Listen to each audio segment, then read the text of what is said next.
حضرت مولانا اشرف علی تھانوی رحمہ اللہ نے بڑی پیاری بات لکھی.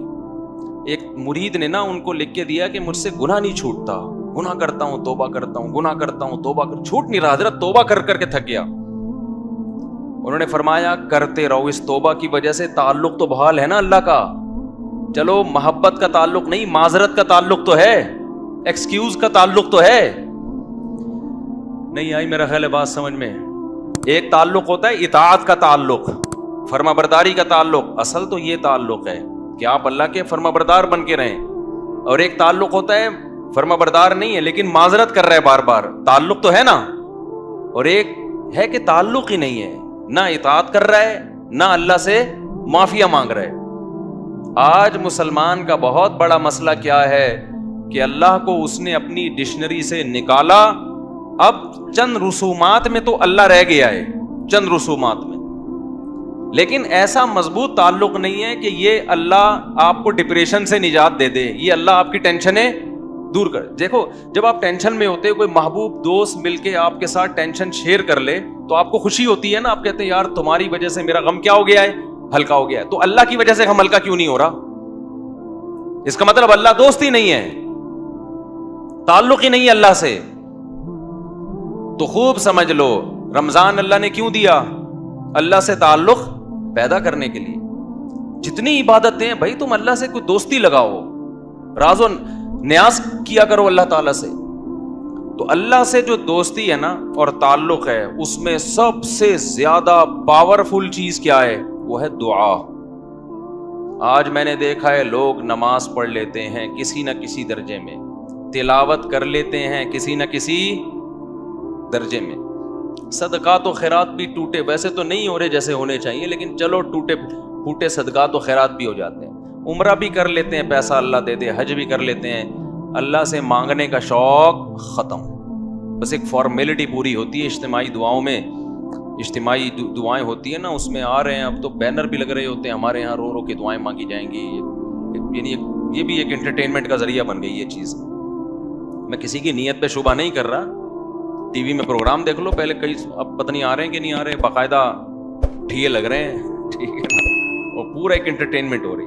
پورے سال خدا کے سامنے کبھی آنسو بہانے کا موقع کی توفیق نہیں ہوتی, گڑ گڑانے کی توفیق نہیں ہوتی. بہت بڑی دل کے اجڑنے کی دلیل ہے.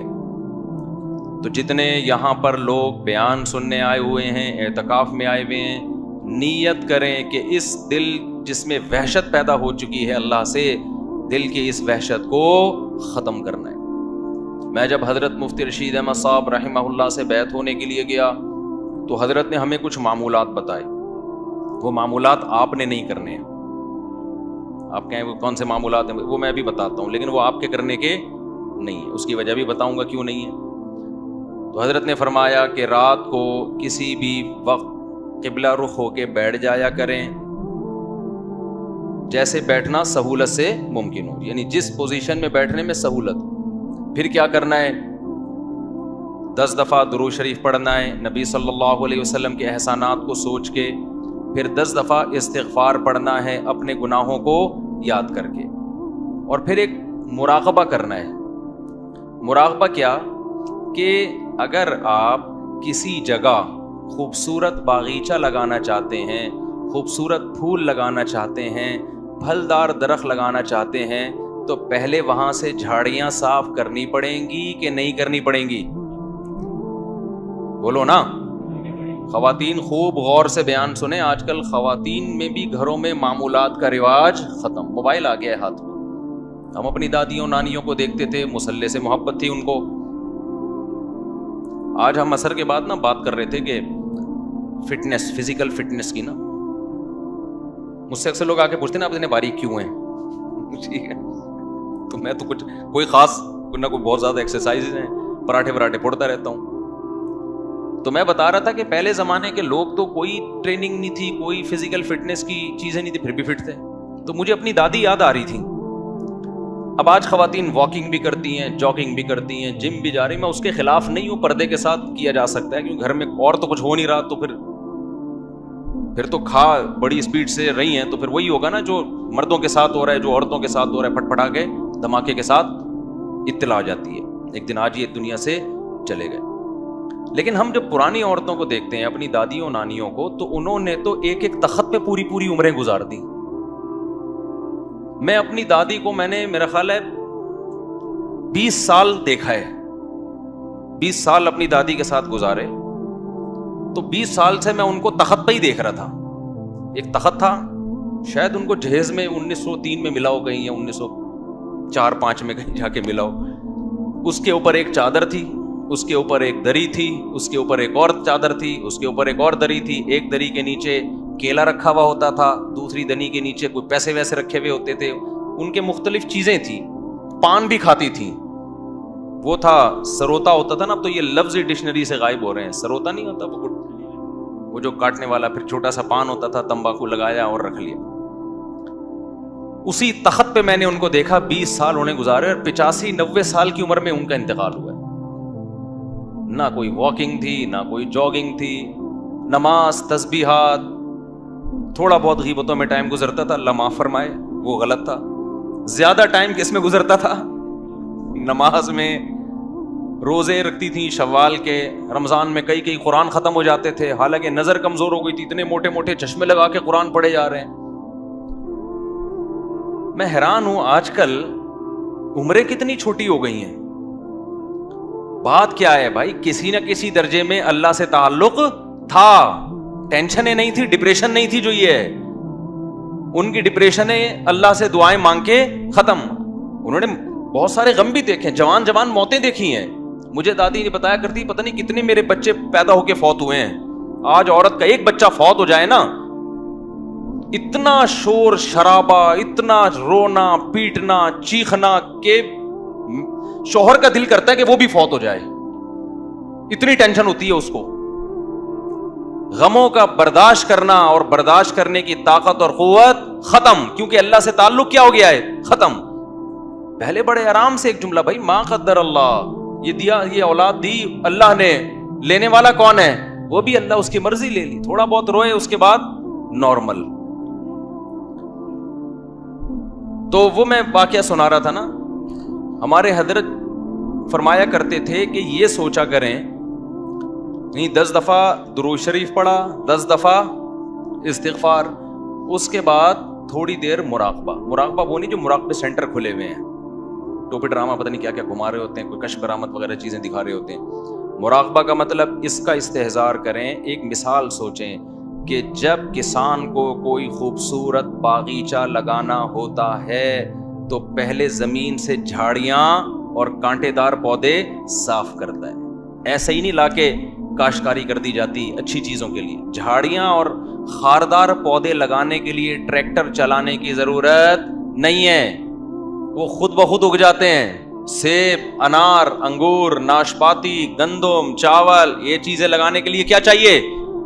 جلدی میں مختصر بیان کرنے کا میرا ارادہ ہے, ذرا آپ میرا ساتھ دیں تاکہ بات بیٹھ جائے دماغ کے اندر. تو یہ چیزیں لگانے کے لیے کیا چاہیے بھائی؟ پہلے جھاڑیاں صاف کی جائیں گی, اس کے بعد پھول لگتے ہیں.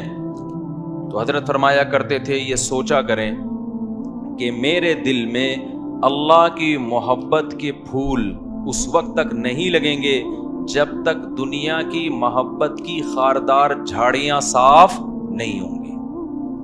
گاڑیوں کی محبت, پیسے کی محبت, شہرت کی محبت, عیاشی کی محبت, میرا بحریہ ٹاؤن میں پلاٹ کیوں نہیں ہے, میرے پاس اتنا پیسہ کیوں نہیں ہے, میں بہت اچھے اسکول میں کیوں نہیں پڑھ پا رہا, میں بہت اچھی یونیورسٹی میں کیوں نہیں پڑھ پا رہا, میں ابھی تک انڈا موڑ پہ کیوں بیٹھا ہوا ہوں, ڈیفینس میں گھر کیوں نہیں ہے میرا. یہ مردار ہے بھائی, بے وفا چیزیں جن سے آپ نے دل لگایا ہوا ہے, روٹنے والی چیزیں ہیں. جو اتنے بڑے بڑے ترقی کر کے کہاں کہاں پہنچ گئے, تھوڑے دن میں کہاں جاتے ہیں وہ؟ قبر کے اندر کیڑے کھا رہے ہوتے ہیں ان کی لاشوں کو. جا کے دیکھا کرو نا, جا کے دیکھ لیا کرو, مرے ہوئے ہوتے ہیں, سڑے ہوئے, بو آ رہی ہوتی ہے ان کے اندر سے. ہمارے ایک جاننے والے, انہوں نے بتایا کہ آپ سے ایک سیٹھ صاحب ملاقات کرنا چاہتے ہیں. بہت بڑے سیٹھ, وہ بلڈر تھا, بہت بڑا, بہت ہی بڑا بلڈر.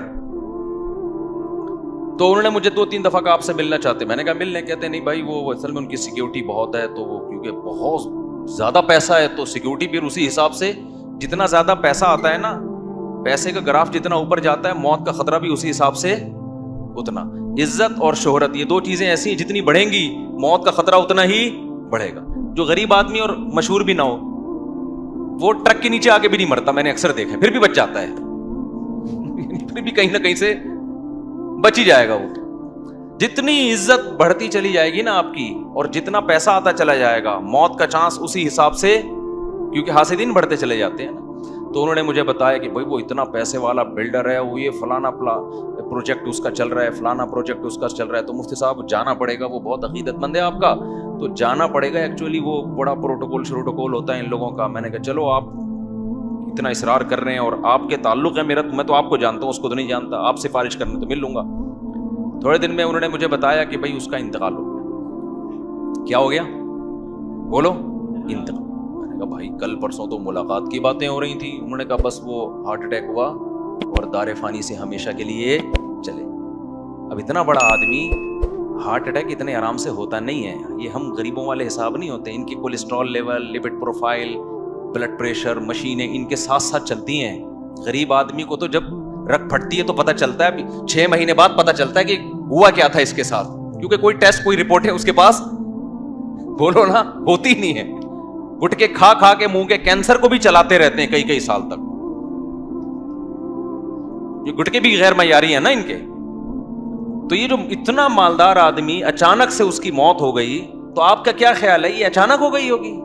بھائی ان کو تو رپورٹیں ان کے پاس ہوتی ہیں, شوگر چیک کرنے کی مشینیں ہر وقت, 2-4 ڈاکٹر ہر وقت.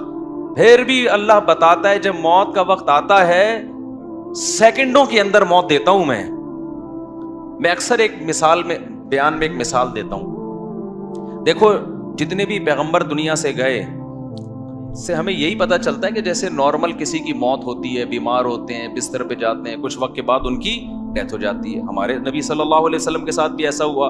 آپ کو بخار ہوا, چند دن بخار چلا, پھر اسی میں آپ صلی اللہ علیہ وسلم کی وفات ہوئی. لیکن سلیمان علیہ السلام کی وفات کا واقعہ بڑا عجیب ہے. سلیمان علیہ السلام جو تھے نا, ان کی وفات کیسے ہوئی ہے؟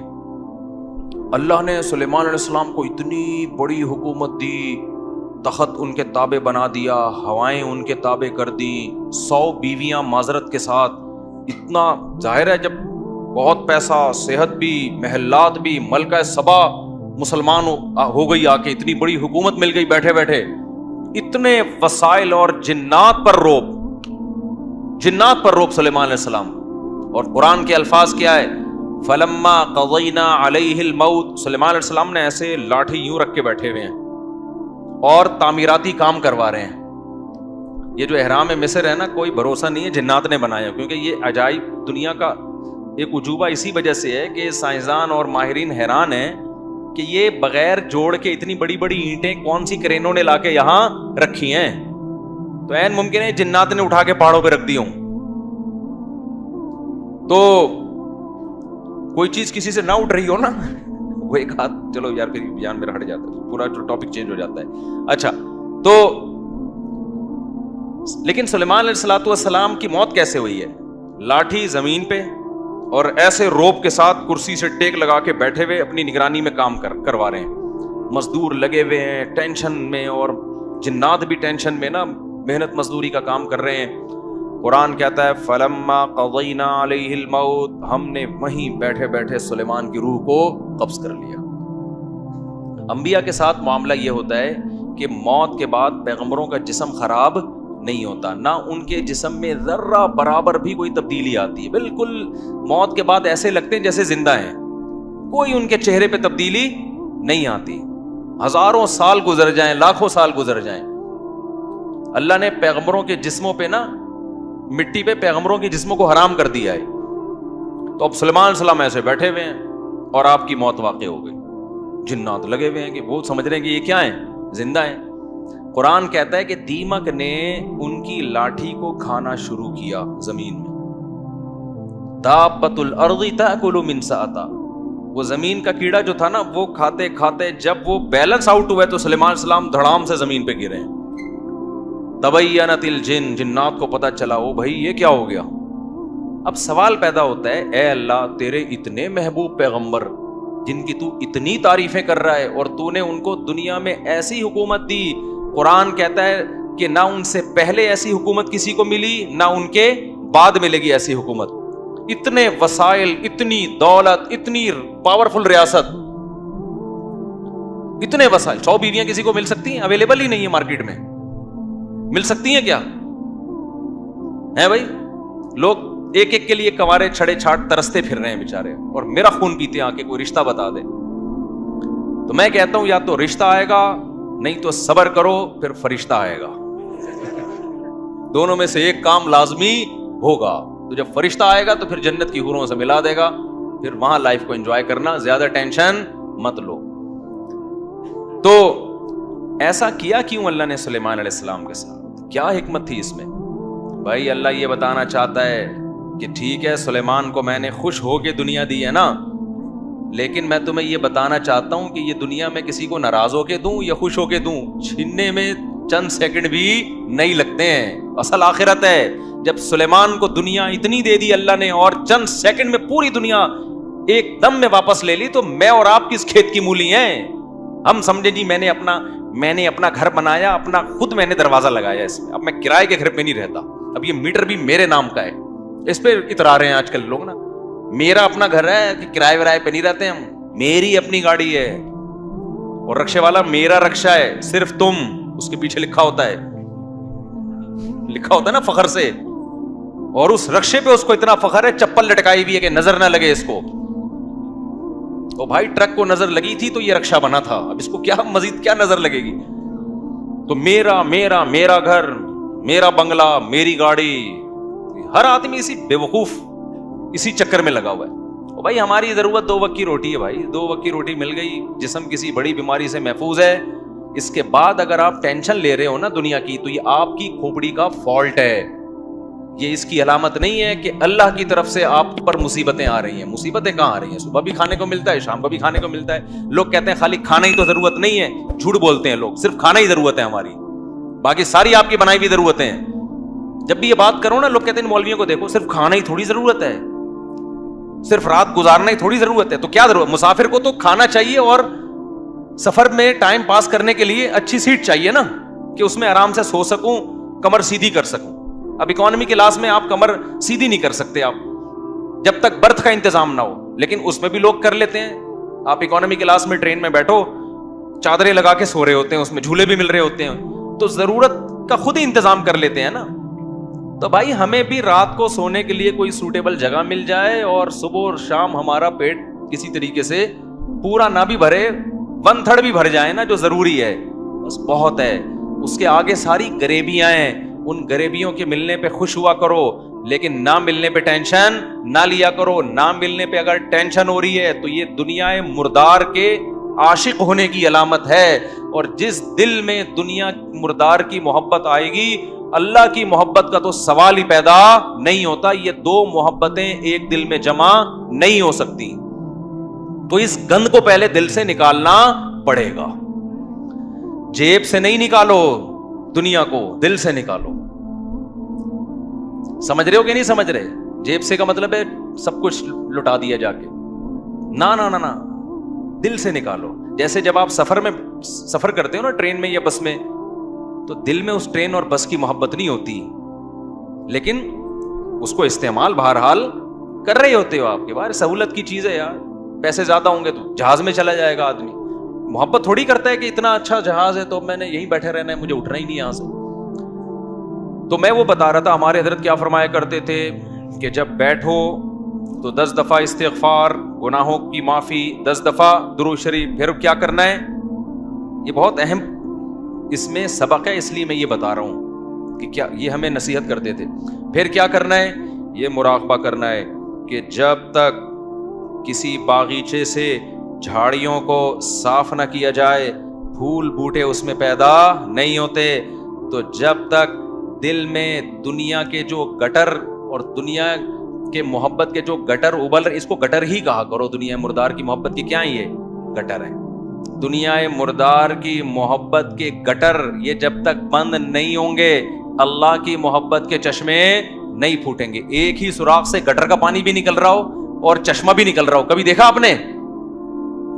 بولو نا کیا ہو گیا بھائی؟ جس سوراخ سے چشمے نکلتے ہیں ان سے گٹر کے پانی نہیں نکلتے. اور جن سوراخوں سے, کراچی میں تو الحمدللہ یہ مثال سمجھانے کی ضرورت ہی نہیں ہے, ہر سوراخ سے گٹر کا پانی نکل رہا ہے. تو کبھی آپ نے دیکھا چشمے ابلتے ہوئے کراچی میں؟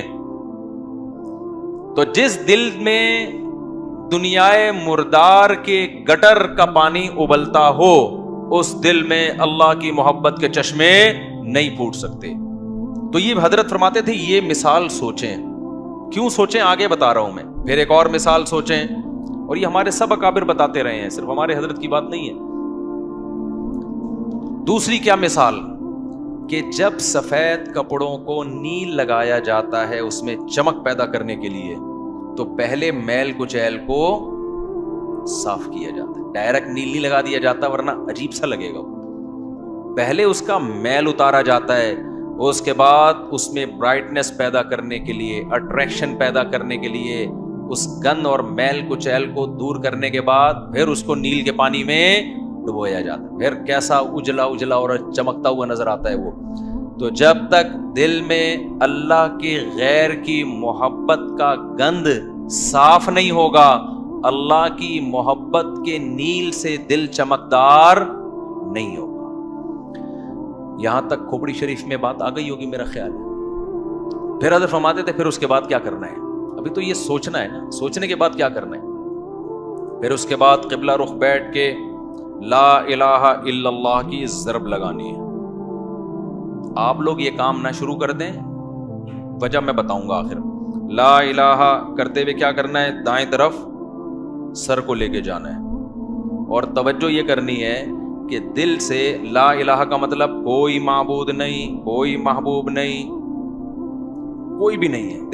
دل سے کیا کرنا ہے, سب کو نکال کے باہر الا اللہ. پھر واپس گردن کو لانا ہے اور دل پہ چوٹ مارنی ہے. کس کی؟ الا اللہ. لا الہ الا اللہ, لا الہ الا اللہ. کوئی نہیں ہے, صرف کون ہے؟ اللہ. تو اس کوئی نہیں میں نا یہ سارا گند نکالنا ہے. گاڑی بھی نہیں ہے, یہ بنگلہ بھی نہیں ہے, یہ پیسہ جس پہ رالیں ٹپکتی رہتی ہیں ہر وقت, اور کسی کو کوئی معشوق ہو اس کو بھی نکال دو اسی بہانے, موقع اچھا ہے. پاگل ہو رہا ہے اس کے پیچھے, صحت خراب کر رہا ہے, اپنا ایمان خراب کر رہا ہے. تو لا الہ دل سے باہر, الا اللہ صرف کون؟ اللہ. جب بار بار یہ ذکر ہوتا ہے نا, لا الہ الا اللہ, لا الہ الا اللہ, لا الہ الا اللہ, لا الہ الا اللہ, لا الہ الا اللہ, آہستہ آہستہ ذہن بننا شروع کہ میرا معبود اور میرا محبوب کون ہے؟ الا اللہ, بس اللہ ہے. اس پہ میرا خیال ہے کسی کو علمی لحاظ سے اشکال ہو سکتا ہے, بھائی اس حدیث, اس ذکر کا اور اس اسٹائل کا قرآن و سنت میں کوئی ثبوت, اس ذکر کا تو ہے لا الہ الا اللہ کا, اس اسٹائل کا تو کوئی ثبوت نہیں ہے. تو خوب سمجھ لیں کہ بطور علاج جب کوئی چیز کی جاتی ہے نا, اس کو تصوف میں شغل کہا جاتا ہے. ایک ہوتا ہے ذکر, ایک ہوتا ہے شغل. تو جو بطور علاج کے جو چیز کی جاتی ہے, مائنڈ بنانے کے لیے کی جاتی ہے, اس کے لیے ثبوت کی ضرورت نہیں ہوتی, اس کے لیے ثبوت کی ضرورت نہیں ہوتی. اس کو سنت اگر کوئی سمجھے گا تو پھر کیا ہے, پھر یہ بدعت عمل ہے. بھائی قرآن و سنت سے اس انداز کا کوئی ثبوت نہیں ہے, لیکن ایک چیز تجربے سے ثابت ہو جائے کہ اس کا فائدہ ہو رہا ہے, اور فائدہ ہو کہ وہ چیز حاصل ہو رہی ہے جو اللہ چاہتا ہے, تو پھر اس کے لیے ثبوت کی ضرورت نہیں ہے. ہاں اگر یہ اجتماعی سطح پہ لوگوں کو بلا کے یہ سیٹ اپ شروع ہو جائے نا, تو پھر یہ بدعت کا ذریعہ ہونے کی وجہ سے کیا ہوگا, پھر ناجائز ہو. تو آپ یہ کام نہ کریں, کوئی بدعت نہ بن جائے نہیں, لیکن ایک کام آپ لازمی کر لیں. جو میں نے اتنا لمبا چوڑا آپ کو یہ پورا طریقہ بتایا نا, آپ یہ نہ کریں یوں گردنیں, بعض لوگوں کے فرما بھی ٹیڑھا ہو جاتا ہے اس سے, یوں کرنے کے بعد پھر اٹھ ہی نہیں پا رہے نا, وہ ایسے ہی ہوگی. تو یہ کام نہ کریں, بدعت کا کوئی ذریعہ نہ بن جائے. جب تک کسی شیخ سے باقاعدہ اصلاحی تعلق نہ ہو اور اس کی ہدایات اور رہنمائی نہ ہو, خود سے یہ کام نہ کریں. ایسی چیزوں سے بدعتیں پھر پھیلتی ہیں سوسائٹی میں. تو آپ نے کیا کرنا ہے, اللہ سے تعلق بحال کرنا ہے نا, تو اس کے لیے میں طریقے بتا رہا ہوں آپ. روزانہ صبح اور شام میں لا الہ الا اللہ کے ذکر کا معمول بنانا ہے. 10 دفعہ کم سے, دیکھو تبلیغ والے تسبیح بتاتے ہیں, تیسرا کلمہ 100 دفعہ, 100 دفعہ استغفار, 100 دفعہ درود شریف, صبح بھی اور شام بھی. اصل تو یہ ہے, کیونکہ تیسرے کلمے لا الہ الا اللہ خود بخود آ گیا ہے. میں اس سے بھی آسان پیکیج بتا رہا ہوں. اصل تو وہ ہے جو تبلیغ والے بتاتے ہیں. میں کیا بتا رہا ہوں اس سے بھی, کہ یار وہ نہیں ہوتا تو لا الہ الا اللہ بیچ میں سے نکال لو نا, اسی کا وظیفہ پڑھ لو, اسی کو پابندی سے پڑھ لو. تو جتنے یہاں مرد اور خواتین آج بیان سننے کے لیے آئے ہیں, آج سے عزم کریں کہ ہم نے روزانہ کم سے کم 100 مرتبہ صبح اور 100 مرتبہ شام لا الہ الا اللہ کا ورد کرنا ہے. اچھا، ذکر میں اصل یہ ہے کہ آہستہ آواز سے کیا جائے. جہرن ذکر کو شریعت نے پسند نہیں کیا، لیکن اگر دل لگانے کے لیے معنی اور مفہوم کو کا تصور دماغ میں بٹھانے کے لیے کوئی ہلکی آواز سے جہر کر لیتا ہے، ہلکی آواز سے بہت شور شرابہ نہ ہو، تو اس میں بھی کوئی حرج نہیں ہے. تو آپ نے کیا کرنا ہے، یہ 2 مثالیں صبح سوچنی ہے. صبح کے وقت کر لیں اور شام کے وقت کر لیں. بیٹھیں قبلہ رخ ہو کے 10 دفعہ استغفار اپنے گناہوں کو یاد کر کے 10 دفعہ درود شریف پڑھ لیا. اس کے بعد ہلکی آواز میں لا الہ مزے لے لے کے ذکر کرنا ہے. ترخانہ نہیں ہے. 100 دفعہ نہیں ہو رہا نا، 50 دفعہ کر لو. وہ کام جو تھوڑا ہو پابندی کے ساتھ ہو. اللہ کو زیادہ محبوب ہے اس کام سے جو بہت زیادہ ہو لیکن اس کی پابندی نہ ہو. تو کیا کرنا ہے، ہلکی آواز سے لا الہ الا اللہ، لا الہ الا اللہ. اور تصور کوئی نہیں ہے. لا الہ کا مطلب اللہ قرآن میں کہتے ہیں افرأیت من اتخذ الہہ ہواہ. تم نے ایسے لوگ دیکھے جن کا معبود ان کی خواہشات ہیں، خواہشات کو اپنا خدا بنایا ہوا ہے. تو لا الہ میں آپ نے کیا تصور، میری خواہشات میرا خدا نہیں. جس کے دل میں بھی، وہ ہر آدمی کو پتا ہے مجھے کس سے زیادہ عشق چڑھا ہوا ہے آج. گاڑی سے زیادہ ہے، بنگلے سے زیادہ ہے، بحریہ ٹاؤن سے زیادہ ہے. یہ کس سے ہے؟ جو گھسا ہوا ہے نا دل کے اندر. کسی کو کسی چیز سے ہوتا ہے، کسی کوئی. یہ جو عاشق ہوتے ہیں نا جن کو حرام عشق ہو جاتے ہیں، ان کو کہا جاتا ہے اس محبوبہ کا تصور کر کے دماغ سے نکالو جو حرام عشق ہے. سمجھتے ہو کہ نہیں سمجھتے؟ تو آج سے یہ وعدہ کرتے ہیں کہ نہیں کرتے؟ 10 دفعہ استغفار، 10 دفعہ درود شریف. پھر یہ مثال بھی سوچنی ہے کہ جب تک جھاڑیاں صاف نہ کی جائیں پھول بوٹے اس کھیتی میں پیدا نہیں ہوتے. تو میں نے بھی جب تک یہ گند اپنے دل سے نہیں نکالوں گا نا اس وقت اللہ کی محبت کے چشمے نہیں پھوٹیں گے. اسی نیت سے کہتا ہوں لا الہ کوئی نہیں ہے الا اللہ. صرف کون ہے؟ خدا کی قسم لا الہ الا اللہ اگر آپ نے چند مہینے کر لیا اتنا فائدہ ہوگا کہ آپ کی زندگی تبدیل ہو جائے گی. اور جتنے نفسیاتی ڈاکٹر جو آپ کو مختلف قسم کی ڈپریشنوں کے علاج بتا رہے ہیں نا سارے فیل ہیں اس کے سامنے. لیکن شیطان کرنے نہیں دیتا کام. 2 دن کریں گے صوفی بن کے بیٹھ جائیں گے، اس کے بعد اب یہ تو ایسی کچھ فائدہ تو ہو نہیں رہا. چھوڑو یار، اللہ کا نام لینے کی توفیق تو مل رہی ہے نا. فائدے کو مت دیکھو، یہ نہیں دیکھنا کہ فائدہ ہو رہا ہے کہ نہیں ہو. بس نام بھی اللہ کا لینے کی توفیق مل گئی تو یہ فائدہ بھی بہت ہے. لیکن ہوگا فائدہ انشاءاللہ. ایک کام یہ کرنا ہے پوری زندگی پابندی کے ساتھ. اور اگر کسی سے بیٹھا نہیں جاتا، بعض لوگ ایسے ہیں کہ ان کے اسپرنگ لگے ہوئے ہیں، وہ ایک جگہ بیٹھ ہی نہیں سکتے. جہاں بیٹھیں گے اسپرنگ ان کو اٹھا کے دوسری جگہ لے جائے گا، وہاں بیٹھیں گے اسپرنگ اٹھا کے ان کو تیسری جگہ لے جائے گا. وہ بیٹھ ہی نہیں سکتے. تو چلتے پھرتے کر لو یار. جس طرح آپ کا دل لگ رہا ہے، آپ کا دماغ معنی اور مفہوم کی طرف جا رہا ہے، اس طرح کر لو. سمجھتے ہو کہ نہیں سمجھتے؟ نہیں بیٹھا جا رہا چلتے ہوئے کر لو، ڈرائیونگ کے دوران کر لو. لیکن ترجمہ اور مفہوم سوچ کے یہ ذکر کرنا ہے. سمجھتے ہو؟ دوسرا کام، اللہ سے تعلق بحال کرنے کے لیے روزانہ ایک ٹائم دعا مانگنے کا معمول بناؤ. اللہ سے گڑگڑا کے دعا مانگا کرو، دل لگے یا نہ لگے. باتیں کرنا سیکھو. لوگ کہتے ہیں ہمارے پاس الفاظ ہی نہیں ہوتے دعا کے. آ جائیں گے آہستہ آہستہ. جب کرتے رہو گے نا الفاظ بھی اللہ سکھا دے گا. آدم علیہ السلام نے جب توبہ کی ہے، قرآن سے پتہ چلتا ہے ان کے پاس الفاظ نہیں تھے کہ اللہ سے کیسے توبہ کروں میں. پریشان تھے، توبہ کے الفاظ نہیں تھے. قرآن کہتا ہے فَتَلَقَّى آدَمُ مِن رَبِّهِ، رب نے آدم کو سکھائے الفاظ کہ یہ الفاظ سے دعا مانگو. تو جب آپ اللہ کے سامنے گڑ گڑاؤ گے تو انشاءاللہ اللہ آپ کو الفاظ بھی سکھاتا رہے گا. دعا ہی میں ایک اور کام کرو. ایک کتاب آتی ہے مناجات مقبولہ. کیا نام ہے کتاب کا؟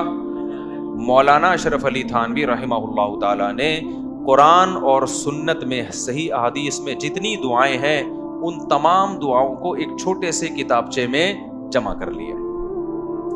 یہاں تک بات کلیئر ہو گئی؟ پھر کیا کیا ہے؟ اب ساری دعائیں روزانہ مانگنا تو بڑا مشکل ہے، تو بہت ساری دعائیں ہیں. تو انہوں نے ان ساری دعاؤں کو 7 حصوں میں ہفتے کے 7 دنوں میں ڈیوائیڈ کر دیا ہے. اس سے وہ پڑھنا کیا ہو گئی ہیں؟ آسان. پھر لکھ دیا ہے ہفتے کی دعائیں، اتوار کی دعائیں، پیر کی دعائیں، منگل کی دعائیں، بدھ کی دعائیں، جمعرات کی دعائیں، جمعے کی دعائیں. تو جہاں جمعے کی دعا اسٹاپ ہو رہی ہے وہیں اسٹاپ کر دو، کیونکہ اب جو مناجات مقبولہ مل رہی ہے اس میں پھر لوگوں نے اپنی گریویاں بھی بہت آگے لگا دی. تو آپ نے یہاں میرا خیال ہے میں نے ساتھیوں سے کہا تھا رکھوائیں مناجات مقبولہ، کوئی بزنس نہیں ہے، پتہ چلا مفتی صاحب منجن بیچ رہے ہیں، اپنی کتابیں بیچ بغیر پروفٹ کے، یہاں میرا خیال ہے مل جائیں گے. تو میں نے بولا تھا سب کے لیے لے کر آؤ، بس یہ تو اللہ ان سب کو ہدایت ہے. کل سے میں چیخ رہا ہوں کہ لوگ زیادہ ہوں گے، مناجات مقبولہ بہت زیادہ تعداد میں ہونی چاہیے تاکہ سب لوگ خریدیں. جی چلیں آپ یہاں 150 ہوں گے اعتکاف والوں کے لیے، لیکن کسی کو فری پھوکڑ میں نہیں دینا ہے. فری والا کام ہمیشہ اس کا کوئی فائدہ نہیں ہوتا، پیسے خرچ کر کے لینی ہے، کوئی پروفٹ نہیں ہے. باقی لوگ بنوری ٹاؤن سے بھی ملتی ہے، ہر جگہ سے مل جاتی ہے، ٹھیک ہے نا. وہ کتاب خواتین بھی رکھیں، مرد حضرات بھی گھر میں رکھیں. اس سے فائدہ کیا ہوگا؟ ویسے الگ سے بھی دعا ہاتھ اٹھا کے اخبل طریقے سے مانگے، رٹے الفاظ نہ ہو، آپ کے اپنے الفاظ ہوں. اور دوسرا اس دعا کو بھی روزانہ پڑھنے کا معمول بنائے. اس سے فائدہ کیا ہوگا؟ اس میں قرآن و سنت کی جتنی دعائیں، پیغمبروں کی دعائیں ہیں، اللہ نے جو دعائیں ہمیں خود سکھائی ہیں، وہ ساری ایک ہفتے میں آپ مانگ لو گے. تو یہ کوئی کم فضیلت ہے؟ بہت بڑی فضیلت ہے. اور پھر ایک اور خاندانی فائدہ ہوگا، جب آپ وہ پابندی سے پڑھنے کا معمول بناؤ گے نا، تو 6-7 مہینے، سال کے بعد جا کے وہ ساری دعائیں آپ کو یاد ہونا شروع ہو جائیں. ایک وقت آئے گا آپ کے سینے میں دعاؤں کا بہت بڑا ذخیرہ ہوگا. تو معمول بناؤ گے کہ نہیں بناؤ گے؟ مناجات مقبولہ خریدیں. اس کا یہ مطلب نہیں کہ الگ سے دعائیں نہیں، وہ الگ سے مانگنی ہے. کتنے کام ہو گئے؟ 3 کام. چوتھا کام دعا، وہ تو میں پہلے بتا چکا ہوں، یہ تیسرے کام میں آ گیا. چوتھا کام آپ نے کیا کرنا ہے؟ روزانہ کم سے کم 1 پارے کی تلاوت کرنی ہے. موبائل سے جان چھوٹے گی نا، لوگ کہتے ہیں پھر بھائی سارا دن موبائل میں لگے رہتے ہیں، تو موبائل نہیں ہو تو کیا کریں؟ تو یہ کام کریں گے تو پھر تھوڑا بہت موبائل کے لیے وقت بھی آپ کو مل جائے گا. تو پہلے اپنے آپ کو اچھے کام میں بزی تو کریں نا. تو کیا کرنا ہے؟ روزانہ 1 پارہ قرآن کی تلاوت. اگر آپ اٹک کے پڑھتے ہیں، 1 پارہ پڑھنا بہت مشکل ہے، تو ٹائم کر لیں آپ کہ میں روزانہ آدھا گھنٹہ قرآن مجید کی تلاوت کروں گا. یہ بھی مشکل لگ رہا ہے تو زیادہ فنٹر بننے کی ضرورت نہیں ہے، آپ کہیں 25 منٹ کروں گا. یہ بھی مشکل لگ رہا ہے تو کوئی بات نہیں، 20 منٹ پہ لے آئیں. یہ بھی مشکل لگ رہا ہے 15 منٹ پہ لے آئیں. یہ بھی مشکل لگ رہا ہے آپ پہلے صرف 10 منٹ میں تلاوت کروں. کوئی ٹینشن کی زیادہ کے چکر میں نہ پڑیں. شیطان کیا کہتا ہے؟ تو بہت نیک آدمی ہے، یہ 10 منٹ سے کیا ہوتا ہے؟ سارا مسئلہ یہاں سے خراب ہوتا ہے. آپ 10 منٹ بیٹھ جاؤ قرآن لے کے. وہ 10 منٹ جو پابندی کے ساتھ ہو، اس 2-3 گھنٹے کی تلاوت سے بہتر ہے جس میں 2 دن بہت بڑا ولی اللہ بنا ہوا ہے، اس کے بعد مارکیٹ سے شارٹ ہو گیا. آئی بات سمجھ میں؟ تو روزانہ کیا کرنا ہے؟ تلاوت کا معمول بنانا ہے. کتنے کام ہو گئے؟ 4. 5واں کام کیا کرنا ہے آپ نے؟